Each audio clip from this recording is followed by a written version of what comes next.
اعوذ باللہ من الشیطان الرجیم بسم اللہ الرحمن الرحیم۔ قسط نمبر 10 سحر ہونے تک۔ بعض دفعہ بیتی ہوئی ناخوشگوار یادوں میں سے بہت تکلیف دہ چیز وہی نفرت بن جاتی ہے جو ہم کسی سے بے تحاشا کرتے چلے آ رہے ہوتے ہیں۔ کتنا غلط سوچتی تھی وہ بابا کے بارے میں، اور بابا کو اس کی بدگمانی ہر پل اذیت ہی پہنچا رہی ہوگی۔ آج کا دن اس کے لیے آگاہی کے در کھول گیا تھا۔ آگاہی بھی عذاب سے کم نہیں ہوتی، آج وہ جان گئی تھی، اور یہ نغمہ اس کی حقیقت کا راز تم جان چکی ہوگی۔ بابا یہ آپ تھے، یہ نغمہ گانے والے، آج تک کوئی جان ہی نہ پایا۔ کاش بابا آپ یہاں ہوتے، میں ایک دفعہ تو آپ کو گلے لگا سکتی۔ کاش بابا۔ زینی بے آواز رو ہی رہی تھی۔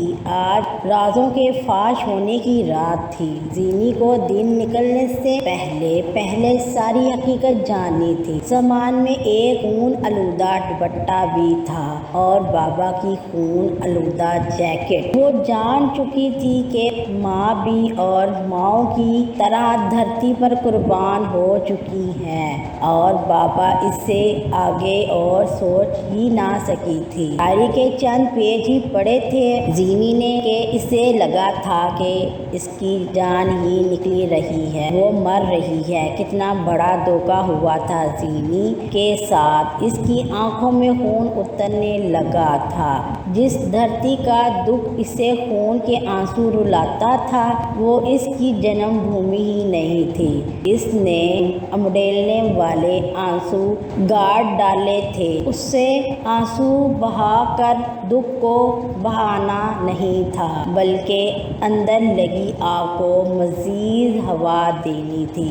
آج زینی اس شخص کی نگرانی کا راز جان چکی تھی۔ بھارتی ایجنٹ کی مکاری سے تو وہ واقف ہی تھی، لیکن اس بات کا اندازہ اسے آج ہوا تھا کہ یہ ریاکار مکار ہونے کے ساتھ ساتھ گنڈے اور نیچ ذہن کے لوگ ہیں۔ ان کے گھنونے اور انسانیت سوز مظالم دیکھ کر شیطان کی روح بھی کانپ جاتی ہوگی۔ شراب کے نشے میں دھت زینی کی نگرانی پر مامور ایجنٹ اور اس کے گرد خواب و خیال میں ہی نہیں تھا کہ زینی ساری حقیقت سے آگاہ ہو چکی ہوگی اور ان کی عیاکاری اور غیر انسانی کاموں کا پردہ وہی فاش کرے گی۔ ان کا اپنا کھودا ہوا گڑھا ان کے لیے اپنے لیے بدنامی کا پھندا ثابت ہونے والا تھا۔ زینی نے ماں کا دوپٹہ بابا کی جیکٹ کو آنکھوں سے لگایا اور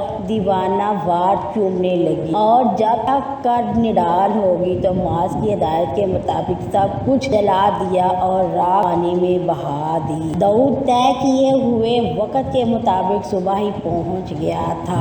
مریم حیران تھی کہ صبح سویرے جاگنے والی زینی ابھی تک جاگی کیوں نہیں ہے۔ مریم نے زینی کو جگانے کے ارادے سے جیسے ہی گال پر ہاتھ رکھا تو ایک دم چونکی۔ زینی بخار کی شدت سے بے ہوش تھی۔ مریم پریشانی میں زینی کو جھنجھوڑنے لگی۔ داؤد بھی اٹھ کر زینی کے پاس آیا۔ اوف، اسے تو بہت تیز بخار ہے، شاید اسی وجہ سے بے ہوش ہے۔ زینی کی آنکھیں بند تھیں۔ مریم کے جھنجھوڑنے پر اس کے لب ہلے۔ وہ نیم بے ہوشی میں بابا کو بلا رہی تھی۔ بابا بابا، ماما، ممی، مجھے چھوڑ کر نہ جائیے، بابا بابا۔ داؤد اور مریم بمشکل اس کے جملے سن پائے تھے۔ یہ کیا کہہ رہی ہے؟ داؤد رات کو تو بالکل ٹھیک سوئی تھی۔ مریم رونے لگی۔ مریم کے بے وقت رونے پر داؤد جھلملا گیا اور کہنے لگا،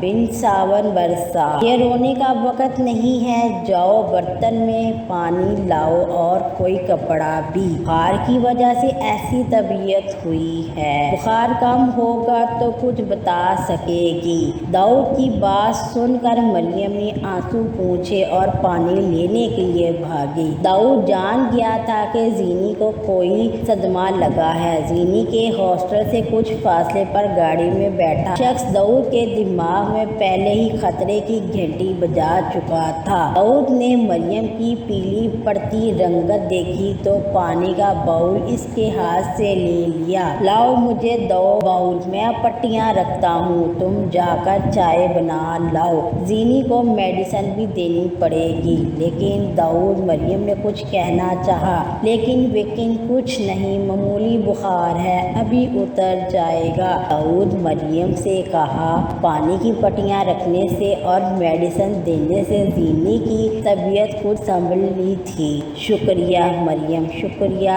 داؤد، آپ نے اتنا کیا میرے لیے، میں اب بہتر ہوں۔ میری وجہ سے آپ لوگ اپنا پروگرام ملتوی نہ کریں۔ زینی نے آنکھوں پر بازو رکھ لیا تھا تاکہ اس کی سوجی ہوئی آنکھیں مریم اور داؤد نہ دیکھ لے۔ زینی شکریہ کی کیا بات ہے، میں تو بہت پریشان ہو گئی تھی۔ تم ٹھیک ہو جاؤ بس، گھومنے کا پروگرام پھر بن جائے گا۔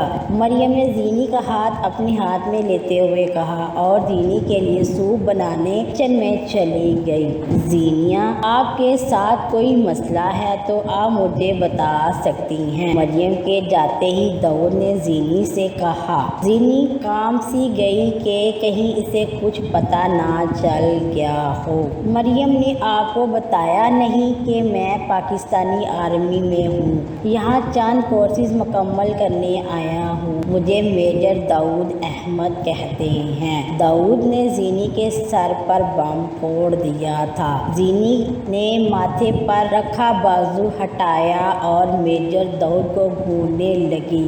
وہ اس پوزیشن میں ہی نہیں تھی کہ کسی پہ بھی یقین کر سکتی۔